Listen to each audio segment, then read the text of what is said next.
good enough, and I felt like I was always coming up short. But then I thought, well, I guess this is what I'm supposed to do. I guess I'm just supposed to try harder because I can't seem to get this right. So I just guess I'm supposed to try harder. So I just kept doing that. And I mean, I had so much stress on me from living this way. And you know what was at the base of it all? Misconceptions about God. I felt like, first of all, I didn't see God as a father like I do now. I mean, I've changed so much, I'll share with you, but I just saw God as someone who is standing over me, I mean, ready to beat me over the head every time I made a mistake. And I just believe that you're going to find yourself in my story, somewhere in my story tonight, at some point in time, of this message, and say, wow, I'm doing that as well, And so I had wrong believing about God. I didn't understand him to be a loving father. I was afraid of him. And I was afraid of what he would do to me when I made a mistake. So I just kept trying harder and harder.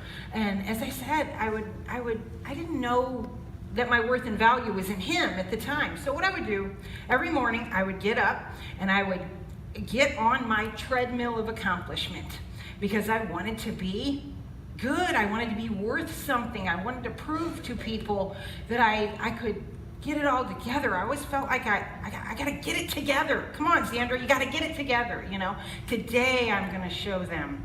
I don't know who them was. It was just everyone else around me, really.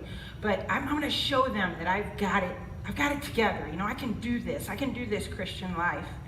And just kept trying harder and kept trying harder. But I mean, I was living under works, and I was not living by the grace of God. I didn't even understand what the grace of God was.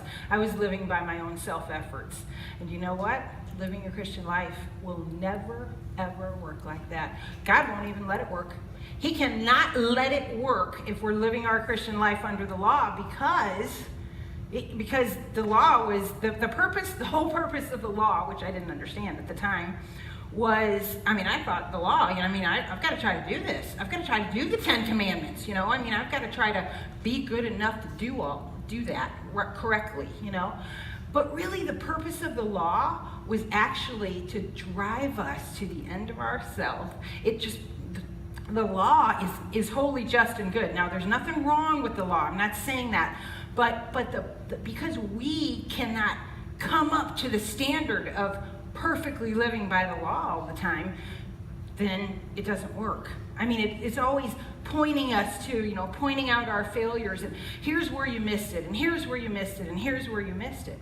And so, because I was living that way, I was frustrated. I was frustrated all the time. And I was just anxious and frustrated and under so much stress. So I would get up and I would run on my treadmill and I would just run. Okay, I can do it. Just keep going. Just keep going. Every day, day in and day out for 34 years. I don't even know how I lasted that long. I really don't.